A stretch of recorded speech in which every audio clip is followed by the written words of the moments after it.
Well, Happy New Year, everybody. I cannot believe we made it through the holidays, but that means it's time for New Year's resolutions and all of that lame stuff that we never follow through with. So I wasn't going to do a New Year's resolution podcast, but I changed my mind because I had an experience that I wanted to share with you guys. I, like all of you, set up New Year's resolutions, right? So mine is something that I've struggled with literally forever. And I chatted about it a little bit on my Instagram and in some of our private Facebook groups, which if you want to join our community, we have a great point of entry. This is for anybody. It's on Facebook. It's called Diet Free Weight Loss with Nutrishmish. You can join that group, request to join, and it's a really great community of people who are just trying to lose weight and eat healthier and make this all really work into their lifestyle. So if that's something that sounds exciting to you, definitely check that out. And if you're not following us on our social media platforms, well, what are you doing? We have some really great content there. So follow us at Nutrishmish, Nutrishmish. So let's chat about New Year's resolutions. So here's what happened to me. So I, like all of you, created this, a couple New Year's resolutions. One of them is something I've struggled with forever, which is exercising in the morning. I am not a morning person. You can ask my fiance and my dog. They will both wholeheartedly vouch for that. It's not my best time. Not really when I shine. But I love the way I feel when I exercise in the morning. I always want to be that person that is at the gym at 6 a.m. and it's just not something that comes naturally to me, but I really want to be that person, right? I feel more energy when I do it. It's really the only consistent time in my day these days where I know I can kind of get it in. So I knew I had to find a way to make it happen. So, January 1st rolls around and that should be the day where you're most motivated, and I didn't go. And then January 2nd rolled around and I had an excuse in my head for not going as well. And then January 3rd, January 4th, and it took until today, if you're listening to this today live, January 6th was the first day that I actually went. Now, here's the difference, right? I decided to, instead of being I suck at exercise, I'm just not a morning exercise person, let me try again in 2021, I just suck at this. I decided to instead look at it from more of an inquisitive point of view and say, okay, but why am I not doing this? What's wrong with my thought process? What's wrong with the way I'm thinking about this? Why does this feel so negative to me? Because if you're not doing something that you feel like you should be doing, it's always for one of three reasons, and write these down. Reason number one is that you don't truly understand the value behind it. So, for example, I always use the example, we always tell our clients, as most nutritionists do, drink more water, right? Now, everyone knows that, but if you knew that if you drank more water, it cuts your cravings for carbohydrates more, because if you think about the word carbohydrate, the word hydrates and that carbs are very water heavy. So you crave carbs less when you're dehydrated, and you actually burn more fat. So now you're like, well, okay, if you're telling me you have something that can help you burn more fat and also cut your carb and sweet cravings, if that were in pill form, I don't know how much somebody would pay for such a supplement. So comes out of your faucet, it's much easier than that. So now that you know the benefits of water, you're more likely to do it. So the first reason that you might not be doing something is you really don't truly understand the value or why you're doing it. The second one, which is probably the easiest one to fix, is that you understand the value, you're just kind of forgetting. So an example of this would be you're like, oh my gosh, I know I should drink my water, but by the end of the day, I'm like, oh my God, I keep forgetting my water. So I can keep a bottle by my desk. I can, make sure that I have, plenty with me at work where I am, whatever the situation may be. So that's an easy one. So you just don't have the action item in place. But the third one is the reason why most New Year's resolutions fail and most goals fail in general, is that it just doesn't make you feel good.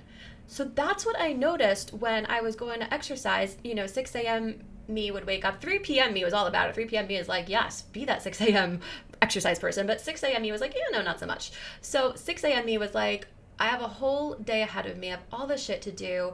This is my one little hour of peace in the morning, and I don't want to fill that up with stuff. I don't want to do another chore.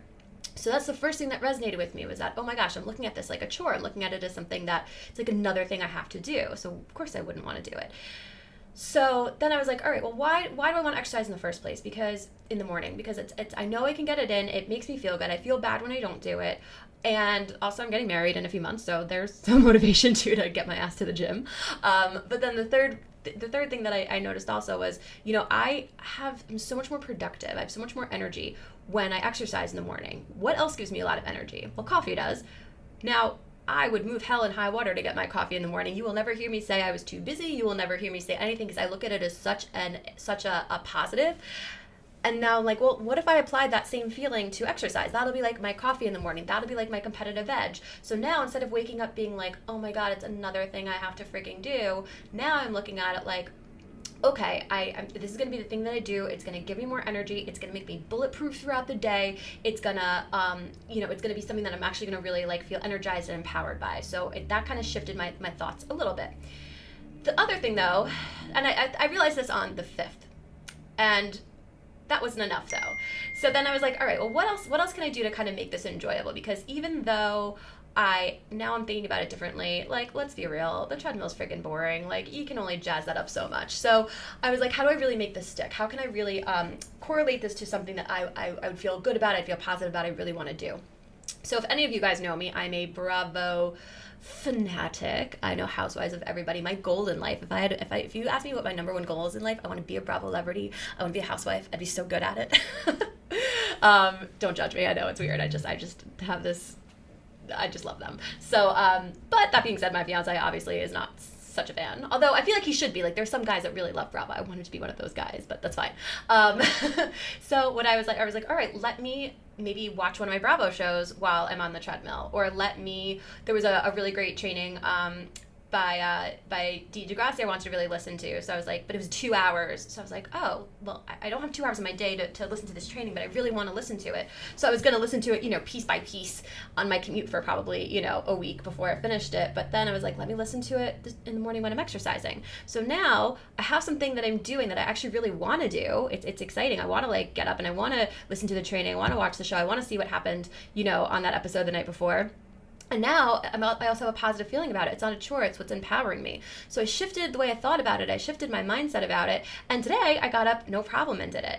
Now, I've done this a time or two, and, I create habits for people. So I know that I can't expect that now I'm just a morning exerciser, right? It takes repetition. But now I have I have more clues as to what my process is. I have more clues as to what's going to work for me. And the problem is when we're creating all these resolutions, the first time that we fail, the first time that we don't do it right, the first time that we, don't live up to whatever expectations we've set for ourselves, we look at that as complete failure, which is so silly, because in reality, what's happening is you're doing something for the very first time. This is something new that you're doing.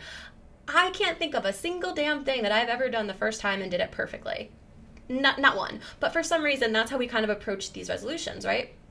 But when I'm trying to figure out how to work something into my life and I'm trying something for the first time, I get clues from my successes, but I also get more clues from my failures.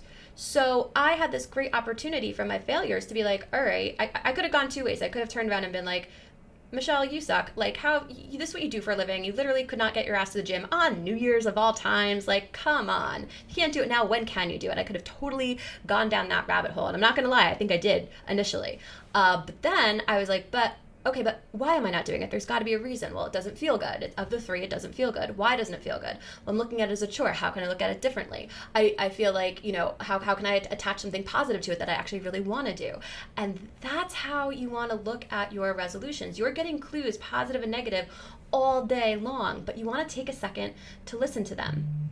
Now, with that also, and this is where I want to dive a little bit deeper than I did when I was talking about this in my groups, is we have what's called limiting beliefs.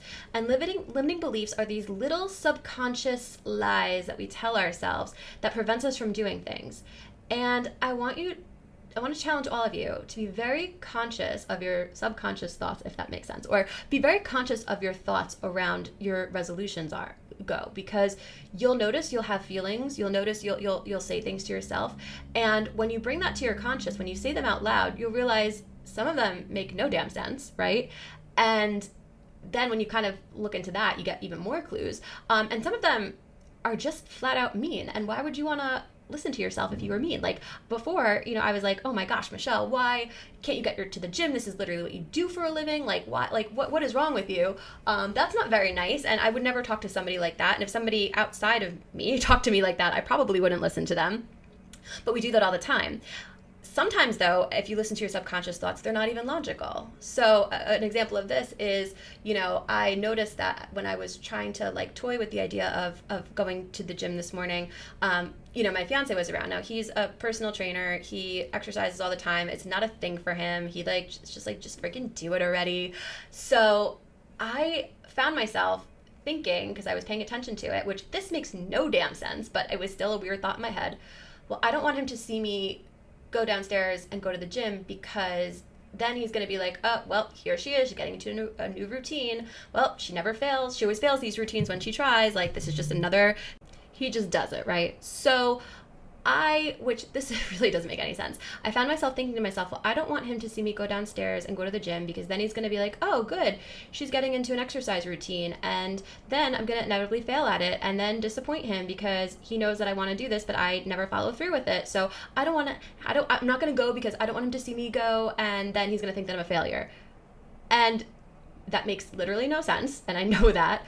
But I hear my clients do this all the time when it comes to food and nutrition. An example could be, I don't want to go to the party, because if I go to the party and, people notice that I lost weight, then they're going to notice inevitably when I gain weight. So I'm just going to do it now. I'm just going to gain the weight back right now. And again, none of these things make sense, but we do them all the time. And if you pay attention to it, you'll realize some of these thoughts make no sense, or some of them maybe make sense, but they're mean, and you're never going to respond to that. So I want you guys to all think about what limiting beliefs, what conversations are you having with yourself, because they say, which is true, where thoughts go, energy flows. I think that's a Tony Robbinism, I love him if you guys don't already know that. And all of a sudden, these thoughts kind of poison your mind, and it's like one little drop of blood in a pool of water. It spreads, and then all of a sudden the whole pool is tainted, and that's how negative thoughts can take place too. So a lot of these negative thoughts are giving us clues, but if you don't listen to them and you don't look at them as clues, and your expectations are not doable, then you're completely setting yourself up for failure. So I hope you guys take a lot away from this, in my experience. Pay attention to your clues, positive and negative, and those clues will lead you down a path where you can be very successful with any habit, nutrition or otherwise, that you choose. Listen to your subconscious thoughts. Pay attention to those subconscious thoughts. Are they positive? Are they negative? Do they make sense? Are they mean? Would you give that advice to your daughter or your friend? If not, you need to start rewriting the script. And I noticed a lot of people really, really struggle with this whole concept of mindset around food and nutrition and health for a number of reasons. We were kind of conditioned to think negatively about it. And I noticed, with my clients that, we would always have a bunch, probably more who had this problem than not, who were unable to kind of move forward with our program because of their mindset. Their mindset was preventing them from being successful at our or any nutrition program. So I created this course that I am so excited to share with you guys. We do have it on a special deal for the next week if you're listening live, and we will offer it again. But if you go to nutrishmish.com/mindset, you'll be able to get our diet rehab course. That's what we're calling it, diet rehab mish mindset course. And it's meant to reprogram and rewire your brain so that you think about health and nutrition and all of this in a way where you can really make forward progress, and it seems more positive, and you have a good relationship with food. It's meant to do all those things. We've been having it in beta all last year. It's been really, really incredible. We've been able to share it with a bunch of people who, have been in Overeaters Anonymous, people who, this has been a lifelong struggle for them. They have been able to be in a position where they could actually, for the first time in their life, control their eating habits and make changes. So I wanted to share this program with you. The deal we have going on now, it's over $1,000 worth of value that you're getting for half that. So definitely go to nutrishmish.com/mindset and check that out.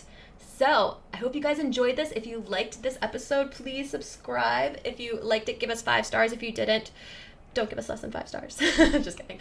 I can't wait to have this 2020 year with you guys. We're on a great journey here, and I look forward to hearing about all of your successes moving forward. All right, have a great start to the year. Enjoy listening to your New Year's resolutions, and I will check you guys out next time.